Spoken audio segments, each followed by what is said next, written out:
नमस्कार, अग्निपथ देख रहे हैं आप और मैं हूं आपके साथ राखी। देश के अलग अलग राज्यों के साथ ही मध्य प्रदेश में भी लव जिहाद के खिलाफ सख्त कानून और कार्रवाई के बाद भी लगातार चौंकाने वाले मामले सामने आ रहे हैं। पहले जिम ट्रेनर द्वारा लव जिहाद और अब कांग्रेस पार्षद द्वारा लव जिहादियों को फंडिंग। इंदौर में लव जिहाद के इस मामले में बड़ी बात यह है कि अब तक की जांच में 2 युवक के अलावा एक कांग्रेस पार्षद का नाम भी सामने आया। दरअसल इंदौर के बाणगंगा थाना क्षेत्र में 2 युवकों द्वारा सोशल मीडिया के जरिए 2 युवतियों को प्रेम जाल में फंसाकर दुष्कर्म करने और धर्म परिवर्तन के लिए दबाव बनाने का मामला है। दुष्कर्म करने और धर्म परिवर्तन के लिए दबाव बनाने का सनसनीखेज मामला सामने आने के बाद पुलिस ने दोनों आरोपियों के खिलाफ केस दर्ज कर लिया है। जांच के दौरान कांग्रेस पार्षद अनवर कादरी का नाम भी सामने आया। वीडियो साक्ष्यों और आरोपियों के बयानों के आधार पर कांग्रेस पार्षद अनवर कादरी का नाम भी एफआईआर में जोड़ा गया है। कांग्रेस पार्षद अनवर कादरी पर लव जिहाद के लिए फंडिंग करने का आरोप है। पकड़े गए मुस्लिम लड़कों ने बताया कि कादरी ने उन्हें हिंदू लड़कियों से शादी कर देह व्यापार करवाने के लिए कहा था। पुलिस ने कादरी के घर छापा मारा, लेकिन वो फरार हो गया। मामले में आरोपी साहिल शेख और अल्ताफ ने सोशल मीडिया पर फर्जी हिंदू नामों से आईडी बनाकर युवतियों से दोस्ती की। आरोपी अर्जुन और राज जैसे नामों का इस्तेमाल कर पहले लड़कियों को प्रेम जाल में फंसाते और फिर उन्हें मिलने बुलाकर शादी और धर्म परिवर्तन का दबाव बनाते थे। अब इससे पहले भी भोपाल सहित अन्य शहरों से लगातार लव जिहाद की खबरें आई हैं। भोपाल साइबर पुलिस की माने तो ये जालसाज स्कूल, कॉलेज, कोचिंग या सोशल मीडिया के जरिए युवतियों और महिलाओं को निशाना बनाते हैं। ये लोग महंगी लाइफस्टाइल, लग्जरी गाड़ियों और इलेक्ट्रॉनिक गैजेट्स का दिखावा करते हैं। कई बार उनके गिरोह में सहयोगी महिलाएं भी शामिल होती हैं। राज्य साइबर पुलिस ने अपनी एडवाइजरी में कहा कि वर्तमान में जालसाज या संगठित गिरोह द्वारा छात्राओं और महिलाओं के साथ यौन शोषण और ब्लैकमेलिंग के मामले सामने आ रहे हैं। इनमें महिलाओं को प्रेम जाल में फंसाकर उनके अश्लील या अंतरंग वीडियो बनाकर यौन शोषण और ब्लैकमेलिंग की जाती है। कुछ मामलों में जबरन शादी, धर्मांतरण, मानव तस्करी और देह व्यापार जैसे अपराधों में भी धकेला जाता है और इन्हीं बातों को लेकर सावधानी बरतें। देखिए, लव जिहाद के मामले लगातार बढ़ते जा रहे हैं और जिस तरीके से कांग्रेस पार्षद का नाम आया, 2 लोगों की और गिरफ्तारी हुई है, ये सवाल तो खड़े करती है। कानून बनाने की बात हो गई, हर तरह से इस पर लगाम लगाने की बात हो गई, लेकिन ये मामले लगातार बढ़ते जा रहे हैं। सीधे चर्चा पर चलेंगे, कुछ प्रतिक्रिया है वो सुनाते हैं। अनवर कादरी ने पैसे दिए हमको, कितने दिए? 1 लाख रुपए। काय के लिए? बाकी बाद में देंगे, हिंदू लड़की शादी करने के। शादी करने के लिए? हाँ। तेरे को कितने दिए? मेरे को 2 लाख रुपए देते, बोले हिंदू लड़की से शादी करने के लिए। हाँ। वो बोले धंधा करवाते हैं वो। देखिए, कांग्रेस का जो हाथ है वो जिहादियों के साथ है। हम लगातार कहते हुए चले आ रहे हैं, मध्य प्रदेश में जब कमलनाथ जी की सरकार थी तो कांग्रेस के विधायक सुनियोजित तरीके से जिहाद को बढ़ावा देने वाले, लव जिहाद जैसी गतिविधियों को करने वाले लोगों को संरक्षण देते हुए नजर आते थे। आज इंदौर की घटना ने एक बार फिर से उसी की पुनरावृत्ति की है कि किस प्रकार से कांग्रेस के एक निर्वाचित पार्षद ने कुछ युवकों को विशेष तौर पर राशि दी ताकि वह हिंदू बहन बेटियों के साथ दुराचार कर सके, उनकी अस्मत के साथ खिलवाड़ कर सके। और इस प्रकार से जो फंडिंग है लव जिहादी शक्तियों को, यह कांग्रेस पार्टी का सदैव ही एक चरित्र रहा है। कांग्रेस पार्टी ने हमेशा ही तुष्टीकरण और जिहादी मानसिकता वाले लोगों को प्रश्रय देने की राजनीति की है। आज राहुल गांधी को जवाब देना चाहिए कि यह कौन सा कांग्रेस का प्रशिक्षण है जो ऐसे लोगों को दिया जाता है, संरक्षण दिया जाता है। पहली बात तो ये है कि कांग्रेस कभी किसी भी अपराधी का, किसी भी आरोपी का समर्थन नहीं करती। सच बात यह है कि भारतीय जनता पार्टी अपनी गिरेबान में जरूर झांके। अगर इन्होंने भोपाल लव जिहाद में मछली जल की रानी है, इसका अगर विश्लेषण कर लिया होता, इसकी अगर जांच हो गई होती तो राजधानी के एक माननीय मंत्री का चेहरा साफ हो जाता। अगर इन्होंने 90 क्लब की जांच कर ली होती तो बहुत सारे भाजपा के चेहरे इसकी जद में आए होते। कांग्रेस कभी समर्थन नहीं करती किसी भी दल का व्यक्ति हो, हमारे दल का हो या किसी और दल का हो। अगर गलत काम करता है तो कांग्रेस उसका समर्थन और सहयोग नहीं करती। चलिए, तो लव जिहाद का धंधा और फंडिंग का फंडा, बहुत सारी चीजें आ रही हैं क्योंकि कांग्रेस के एक पार्षद का नाम आया तो उसके बाद कांग्रेस ये कहती है कि इसमें ठीक तरीके से देखा जाए, पहले से देखा जाता तो भारतीय जनता पार्टी के कई लोग हो सकते हैं। देखिए, आरोप प्रत्यारोप से इतर इस चीज़ को ऐसे समझना होगा कि ये एक पूरी प्लानिंग है और यदि प्लानिंग के तहत ये तमाम चीज़ें हो रही हैं तो कानून बनने के बाद भी ये मामले क्यों नहीं रुक रहे और इसे कैसे आइडेंटिफाई किया जाए, क्योंकि ये छोटी सी घटना नहीं है, ये किसी भी लड़की के जीवन का सवाल है। तो जाहिर तौर पर एक जागरूकता की बात कर लीजिए, आप समझदारी की बात कर लीजिए, इन मामलों को कैसे रोका जाए, बहुत गंभीर सवाल है। सीधे चर्चा पर चलते हैं, हमारे साथ मेहमान जुड़े हैं। सबसे पहले आपका परिचय करा दें। मीडिया पैनलिस्ट हैं भारतीय जनता पार्टी से गुंजन चौक से। गुंजन जी, बहुत स्वागत चर्चा में जुड़ने के लिए। हिंदू धर्मगुरु बाबा महादेव हमारे साथ जुड़े हैं। बाबा महादेव जी, आपका भी बहुत स्वागत है। और मुस्लिम स्कॉलर हैं सेहर बानो जी, आपका भी बहुत स्वागत है। चर्चा की शुरुआत सबसे पहले बाबा महादेव जी आपसे करूंगी। गुंजन जी और सेहर जी हमारे साथ पैच है? नहीं, अभी हमारे साथ नहीं जुड़ी हैं। बाबा महादेव जी, मुझे सुन पा रहे हैं? जी जी, हम आपको सुन पा रहे हैं बहुत अच्छी तरीके से। बाबा महादेव जी, लफ्ज जिहाद को लेकर बहुत ज्यादा कहना चाहिए जो मामले बढ़ते चले जा रहे हैं, किसी के जीवन के साथ खिलवाड़ बढ़ता चला जा रहा है। और अब तो ये भी बात आने लगी है कि आप यदि हिंदू लड़कियों को टारगेट कर रहे हैं, क्यों, और कोई काम नहीं है क्या? देखिए, किसी धर्म विशेष पर मुझे टिप्पणी करना पसंद नहीं है, लेकिन जो मामले आ रहे हैं, जो नाम आ रहे हैं, ये बहुत बड़े सवाल खड़े करते हैं। हाल ही में जिस तरीके से अभी एक कांग्रेस पार्षद का नाम आया कि ये फंडिंग करवा रहे थे इन तमाम चीजों के लिए, कैसे इनको रोका जा सकता है? बाबा महादेव जी, क्या किया जाए? कानून बन गया, तमाम चीजें बन गई, पर मामले नहीं रुकते। देखिए, श्री आशुतोष भगवान के चरणों में प्रणाम करते हुए, और ये सुदेश न्यूज के चैनल पे ये जो विषय रखा गया बड़ा गंभीर विषय है। और लव जिहाद, वास्तव में इसके साथ जिहाद शब्द जुड़ा हुआ है जो इस्लामिक शब्द है, कुरान से संबंधित है। और ये अगर हम झूठ बोलें तो बहुत सारा झूठ बोल सकते हैं, लेकिन सच बड़ा कड़वा है। राखी जी, आप कहें तो सच बोलें। बात दरअसल ये है, और ये सच लोग कहना नहीं चाहते, ना ही कोई सुनना चाहता है, समझता है।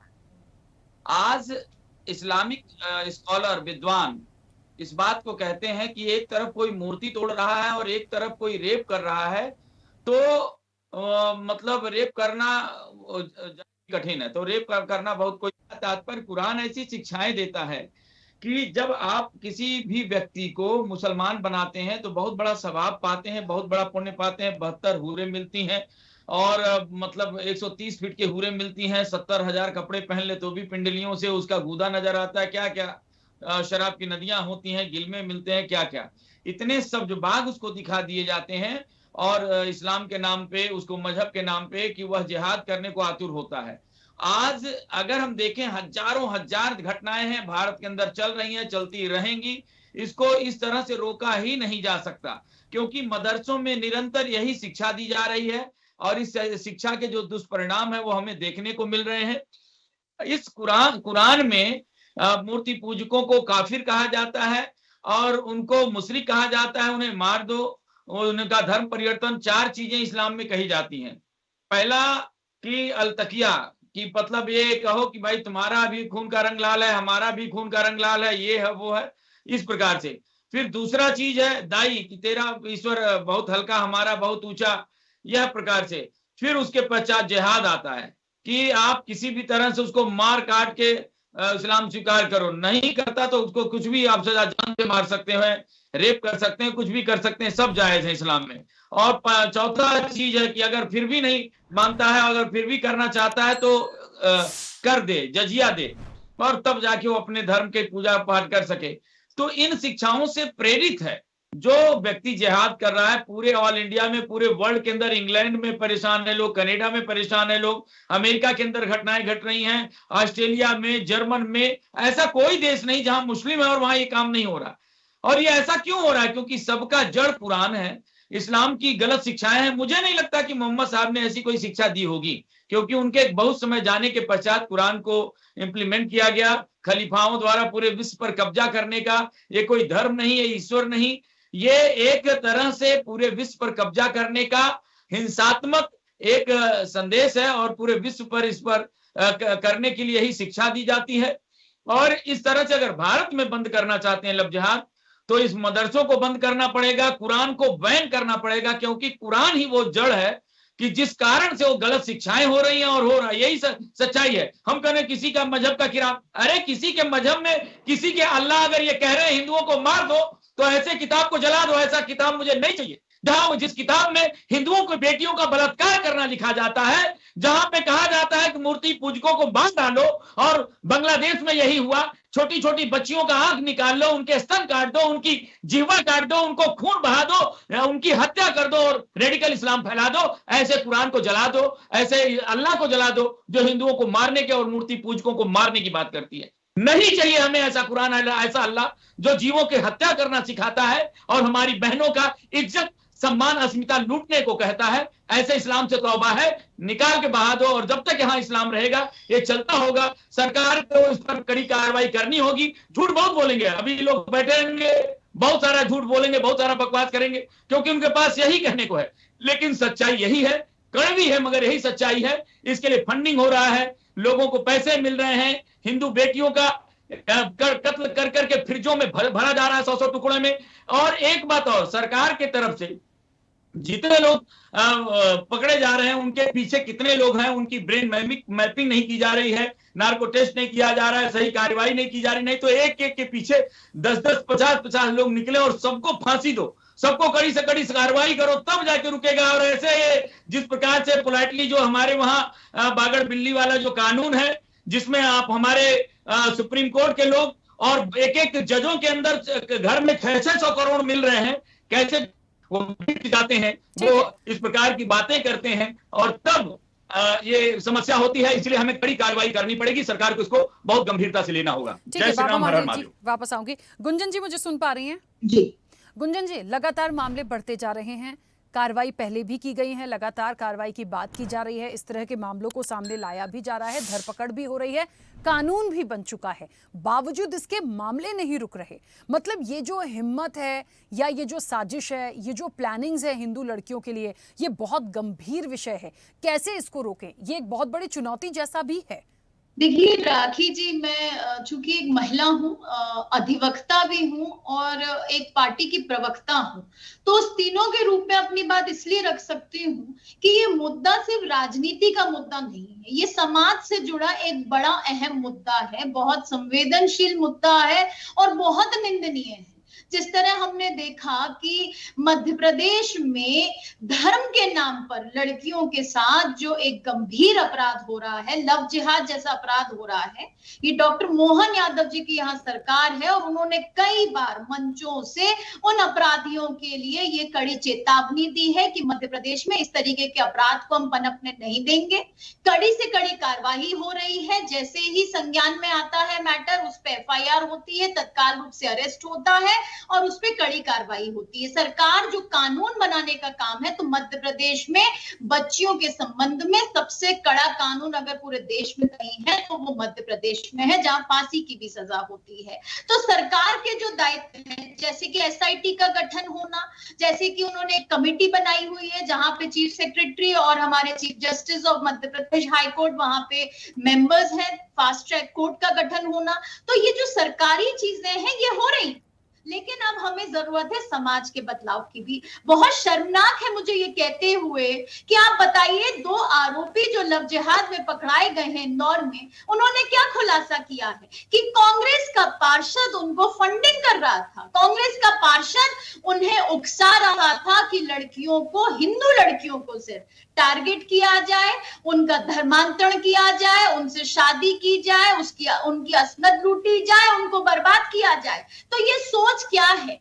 ये राजनीति मुद्दा ना होते हुए भी मुझे कहना पड़ रहा है कि शर्म आनी चाहिए कांग्रेस के नेताओं को। और अभी भी क्यों चुप बैठे हैं राहुल गांधी और मध्य प्रदेश में जीतू पटवारी, कि जब एक कांग्रेस का पार्षद इस तरीके की गतिविधियों में लिप्त पाया जाता है तो अभी भी चुप्पी साधी हुए। और क्यों ना हो, जिस पार्टी को सनातन धर्म से तकलीफ हो, जिस पार्टी में राम को काल्पनिक बताया जाता है, जिस पार्टी के नेता सनातन को डेंगू मलेरिया कहते हैं, उस पार्टी के पार्षद को तो ये करना ही था। ये धर्म के नाम पे हिंदुओं को टारगेट बनाते हुए इस तरीके की जो अपराध है, ये मैंने चेतावनी दे दूं कि ये केरला नहीं है, ये मध्य प्रदेश है, यहाँ भारतीय जनता पार्टी की सरकार है, यहाँ ऐसे किसी भी अपराधी को बख्शा नहीं जाएगा। कड़ी से कड़ी कार्रवाई होगी। पुलिस ने इस मामले में संज्ञान लिया है, आरोपी की तलाश जारी है, उसके घर पे छापा मरा है और वहां से भी कई सबूत पाए गए हैं। लेकिन मैं पूछना चाहती हूँ प्रियंका गांधी से भी कि जो नारा लगाती हैं कि लड़की हूं, लड़ सकती हूं, तो कहां गई आज वो प्रियंका गांधी? क्यों नहीं आज उनकी जुबान खुल रही है? क्यों नहीं वो बोल पा रही है? क्यों नहीं सोनिया गांधी बोल पा रही हैं कि जहां बच्चों को टारगेट बनाया गया उनके नेताओं। ठीक है गुंजन जी, ठीक है, कुछ आपकी आवाज प्रॉपर तरीके से नहीं आ रही है। खैर, रिकनेक्ट करने की कोशिश करेंगे, लेकिन एक बात बहुत महत्वपूर्ण है, इस चीज को ऐसे समझना पड़ेगा कि हम इसको रोके कैसे। देखिए, मैं बार बार इस चीज को बोल रही हूं, सिर्फ आरोप प्रत्यारोप से इतर हमें समझना पड़ेगा कि सामने वाला व्यक्ति जो है वो किसी भी पार्टी से ताल्लुक रखता हो, उसका धर्म क्या है, क्यों आप एक ऐसा एजेंडा चला रहे हैं, आपको उससे क्या मिल जाएगा, और ऐसे एजेंडे जो चलाए जा रहे हैं उसके लिए कड़ी सजा होनी चाहिए यदि कानून है, वरना ये मामले ऐसे ही बढ़ते जाएंगे। ये बहुत बड़ी चीज हो गई है। या तो फिर अब बिल्कुल बायकॉट कर दीजिए, आप बिल्कुल बायकॉट कर दीजिए कि आप नाम बदल कर आ रहे हैं, कुछ भी कर आ रहे हैं। देखिए, सब चीजें आजकल पता चलती हैं, ऐसा नहीं है, लेकिन ये बात सच है कि थोड़ा सा इस चीज को बहुत गंभीरता से लेना होगा, क्योंकि पहले ये इतनी चीजें नहीं थी जितना अब ये जो ग्राफ है इसका बढ़ता चला जा रहा है, जो बड़े एक सवाल खड़े करता है। सहर जी जुड़ी हमारे साथ? चलिए, सहर हमारे साथ नहीं जुड़ी हैं। बाबा महादेव जी, आपने भी कहा था कि ऐसे लोगों को फांसी की सजा हो, लेकिन आपको भी पता है हमारा जो कानून है, हमारी जो न्याय प्रक्रिया है, या लव जिहाद को लेकर जो कानून बना गया है, आपको लगता है फांसी का प्रावधान हो जाएगा या इतनी जल्दी चीजें हो सकती हैं? सबसे बड़ी बात कि यदि पॉलिटिकल रूप से भी इस चीज को मिलूं, जैसे मान लीजिए कांग्रेस पार्षद का नाम आया, नहीं भी आया होता, कोई भी होता, एक एजेंडा चलाया जा रहा है कि हमें ऐसा करना है, हमें इन चीजों को बढ़ाना है, ये बहुत गलत बात है। तो क्या आपको नहीं लगता कि जो भी कानून बना है उसमें कुछ चीजों को ऐड ऑन कर दिया जाए? आप इसमें इतनी सख्ती ले आइए कि कैसे भी करके इसको रोका जाए। बस भारत के अंदर देखिए, कानून प्रक्रिया में बहुत लचर व्यवस्था है। 3 करोड़ से ज्यादा केसें आप सुप्रीम कोर्ट और अदालतों में पेंडिंग हैं, और उनका निराकरण अभी सुप्रीम कोर्ट के एक जज ने कहा अगर उनका निराकरण इसी स्पीड से हुआ तो कम से कम 300 साल लगेंगे उनका पूरा निराकरण होने में। तो और इसीलिए लोग मर जाते हैं, उनको न्याय नहीं मिलता। 20-20 साल, 25-25, 40-40 साल। और सलमान खान जैसे लोग जिन्होंने बहुत सारा किया और वो घूम रहे हैं, और आसाराम का भी उनके ऊपर सिद्ध नहीं हुआ तो अंदर है। तो बहुत सारी चीजें हैं कि कई बार अपराधी बच जाते हैं और दोषी छूट जाते, बच जाते हैं, और जो अपराध नहीं किए हुए निर्दोष फंस जाते हैं। तो इसलिए इसकी जांच के लिए हमारे कानून व्यवस्था में फास्ट ट्रैक कोर्ट चलाने चाहिए, और इन चीजों की कार्रवाई तत्काल हो, और इस तरह से नहीं जैसे विदेशों में बाल की खाल निकालकर एक तरह से उनका पूरी तरह से जांच होती है।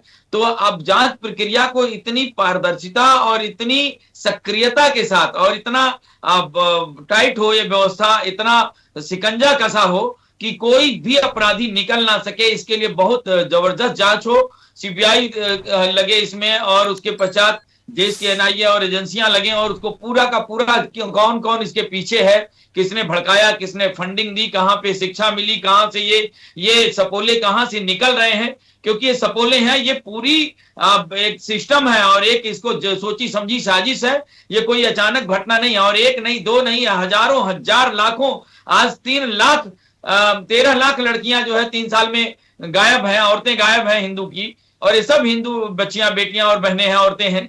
तो ये इसके पीछे बहुत सोची समझी साजिश है, और इस पर बहुत सरकार को बहुत संजीदगी से और इसको सक्रियता से इसको लेना पड़ेगा। और जैसे अभी गुंजन बहन जी हमारी बता रही थी कि सरकार ने मध्य प्रदेश सरकार ने बहुत कड़े प्रावधान किए हैं। मैं कहता हूं कि सिर्फ मध्य प्रदेश क्यों, भारत सरकार को, क्योंकि सेंट्रल में मोदी सरकार है, बीजेपी सरकार है, पूरे भारत के अंदर कड़े कानून बनाने चाहिए, और सेंट्रल में भी शिकंजा कसना चाहिए, क्योंकि मध्य प्रदेश में है, फिर सुप्रीम कोर्ट से निकल जाएगा। कहीं ना कहीं हर अपराधी यहाँ निकलने की कोशिश करता है और निकल भी जाता है, ये भी हम देखते हैं। तो ऐसा हो कि कहीं से निकल ना पाए, दोषी को हर हाल में सजा हो, और त्वरित कार्रवाई हो, तुरंत वो फंसे, और उस पर ऐसी सजा हो कि उसकी रूहें भी कांप जाए, 7 पुश्तें तक आ जाए। आज के पश्चात जैसे अरब में हाथ काट दिया जाता है चोरी करने पर, और किसी का कत्ल करने पर पत्थर मारना और फांसी लगा देना, और कोई लव जिहाद जैसी घटना हो, अगर कोई व्यभिचार का कार्य करता है तो उसको जमीन में मारकर तब तक पत्थर मारते हैं, जो है बांध कर, गाड़ कर, कि तब तक जब तक वो मर ना जाए। तो कहने का तात्पर्य इस प्रकार से जब तक कड़ा से कड़ा कानून नहीं होगा, कि जिस प्रकार से एक बार कोई किसी के ऊपर कार्रवाई हो तो दूसरे सोचने लगे कि भाई मेरा क्या होगा, भाई ऐसी गलती नहीं करना है, जब तक वह डर नहीं पैदा होगा तब तक ये चीजें चलती रहेंगी। अब सरकार को सोचना पड़ेगा और डर कैसे होगा, और इसलिए सिर्फ मध्य प्रदेश में ये कार्य हो तो भी नहीं चलेगा, इसको सेंट्रल में होना चाहिए। लेकिन एक बात तो है, अगर मध्य प्रदेश में कह रहे हैं कि बहुत अच्छी कड़ी कानून बना है, लेकिन अभी मुझे नहीं लगता कि वो पूरी तरह से, क्योंकि ब्रेन मैपिंग हो रही है, या पूरी तरह से इसको और भी तेज करना पड़ेगा। क्योंकि अगर ऐसा है तो फिर ये घटनाएं क्यों घट रही हैं? ऐसे हम घटना, मतलब कानून का मतलब, व्यवस्था का मतलब, सिस्टम का मतलब एक बार जो बन जाए, इंप्लीमेंट हो जाए, फिर दोबारा रोही काब्जा लोग करने से बाज आ जाए। तो ये चीजें हैं, वहां तक हमें जाना पड़ेगा। ये अगर ये इस हद तक, क्योंकि एक जिहादी कई लड़कियों को, 100 लड़कियों को फंसा कर और उनको ब्रेन वॉश करके उनको शोषण कर रहा है, उनका वीडियो बना रहा है, ब्लैकमेल कर रहा है। अभी राजस्थान में यही, अजमेर शरीफ में यही हुआ, और कई बार ऐसे जगह हो रहा। तो क्योंकि मुस्लिम लड़कियां, मुस्लिम लड़के सब इसी धंधे पे लगे हुए हैं, इनको पैसा मिलता है विदेशों से, और इनको यही धंधा है। ये हम तो हमारे 40, 10, 20 बच्चे पैदा करते हैं, कोई चोरी करता है, कोई व्यभिचार करता है, और पैसा कमाने का है। ये हिंदू लड़कियों को फंसाओ, लगे रहते हैं कॉलेजों के, अब बाहर, स्कूलों के बाहर छोटी 13, 14 वर्ष की बच्चियों को फंसाकर उनका वीडियो बनाना, उनका शोषण करना, उनका इज्जत लूट लेना, उनके पास धर्म परिवर्तन करना, नहीं माने तो काट कर फ्रिजों में भर देना, ये धड़ल्ले से चल रहा है। अब ये सरकार को तो इस पर सरकार कह सकती कार्रवाई कड़ी कार्रवाई कर रहे हैं, लेकिन अगर कड़ी कार्रवाई कर रहे हैं तो फिर घटनाएं घट क्यों रही हैं? इसलिए और भी संजीदगी से सोचना पड़ेगा और भी कड़ी कार्रवाई करना पड़ेगा। जब तक ये घटना रुक ना जाए तब तक तो प्रश्न चिन्ह लगते रहेंगे, अच्छा लगे चाहे बुरा। ठीक है, जय श्री राम, हर हर महादेव जी। गुंजन जी, देखिए, जिम्मेदारी, ये बात सच है, क्योंकि बाबा महादेव जी कह रहे हैं सिर्फ मध्य प्रदेश ही नहीं, क्योंकि केंद्र में भी भारतीय जनता पार्टी की सरकार है, कानून बन गया। हम मध्य प्रदेश के स्तर पे अभी ये चर्चा जरूर कर रहे हैं, लेकिन लव जिहाद को लेके लगातार ये जो ग्राफ बढ़ रहा है, जो केसेस आ रहे हैं, हम कार्रवाई भी करते हैं, मना नहीं करते, लेकिन हमें रोकना पड़ेगा, और रोकने के लिए एक ऐसी दिशा तय करनी पड़ेगी ताकि इस तरह की चीजें अब बिल्कुल ही बंद हो जाएं, जो नहीं हो पा रही हैं। ये भी एक टास्क है। देखिए राखी जी, मैं बाबा महादेव जी की बात से पूर्ण रूप से सहमत हूं कि ये जो चीजें हैं, अब इसे रोकने का इसलिए समय आ गया है कि जितनी सख्ती अगर हम दिखा रहे हैं, हमें उससे 100 गुना करनी पड़ेगी, क्योंकि हम हमारी हिंदू बच्चियों के साथ इस तरीके के अपराध को और पनपने नहीं देंगे। हमारे मध्य प्रदेश की अगर बात करूं या केंद्र सरकार की, दोनों जगह ही कड़े से कड़े कानून बन रहे हैं, सख्ती से इसका पालन हो रहा है। लेकिन ये सवाल फिर मैं खड़ा करूंगी कि चूंकि एक विपक्ष का इसमें समर्थन वहां पर दिख रहा है अपराधियों के साथ, ये विपक्ष की एक रणनीति है। आज क्यों, मैं राखी जी आपसे भी पूछना चाहती हूं, जब कोई डिबेट होता है किसी मुद्दे पर, तो वहां पर दोनों पार्टी के प्रवक्ता होते हैं। आज इस मुद्दे पर कांग्रेस का प्रवक्ता क्यों नहीं है? वो इसलिए नहीं है क्योंकि वो इस पे जवाब नहीं दे सकता, क्योंकि वो एक चैनल पे भी बैठ के इस तरीके के मुद्दों पे इनका जब पार्षद लिप्त पाया जाता है, फंडिंग देते हुए, इसको बढ़ावा देते हुए, तो क्यों चुप बैठे हैं? कब कार्रवाई होगी? जो सरकार कार्रवाई कर रही है वो तो बिल्कुल करेगी, लेकिन अब प्रियंका गांधी जी और सोनिया गांधी और इनके सारे वरिष्ठ नेताओं को, महिलाओं को सामने आना पड़ेगा और बताना पड़ेगा कि कब तक ये ढकोसला चलेगा, ये कब तक दिखावा चलेगा। महिला अपराध की मूल चरित्र लेके कांग्रेस चल रही है। अब समय आ गया है कि सच चरितार्थ मुझे रोकना पड़ेगा इस चर्चा को। आप दोनों मेहमानों का बहुत शुक्रिया इस चर्चा में जुड़ने के लिए। देखिए, कुछ देर पहले जब कांग्रेस ने अपना पक्ष रखा था और उनकी प्रतिक्रिया सुनी थी, तो उन्होंने भारतीय जनता पार्टी पर भी इसका ठीकरा फोड़ा। उन्होंने कहा कि आप अच्छे से देखिए, बहुत सी चीजें यहां से भी निकलेंगी, आप आरोप प्रत्यारोप करके बच नहीं सकते। लेकिन ये बात सच है, इस चीज को रोकना पड़ेगा। ये जो फंडिंग का फंडा आया, क्योंकि नाम किसका आया, कांग्रेस के एक पार्षद का, ये बड़ी जांच का विषय भी है। और जो लोग भी लगातार इसमें हैं, एक सख्ती और कानून में भी लग रहा है कुछ ऐसा करने की जरूरत है ताकि लोगों में डर और खौफ पैदा किया जा सके, तभी इन मामलों पर लगाम लगेगी। चर्चा में इतना ही। बने रहिए स्वदेश न्यूज के साथ, सबसे पहले देश। ऐसे ही वीडियोस के लिए लाइक करें, शेयर करें, फॉलो करें, YouTube पर जाकर सब्सक्राइब कर बेल आइकन दबाना ना भूलें। और ताजा अपडेट्स के लिए स्वदेशलाइव.com पर जरूर जाएं।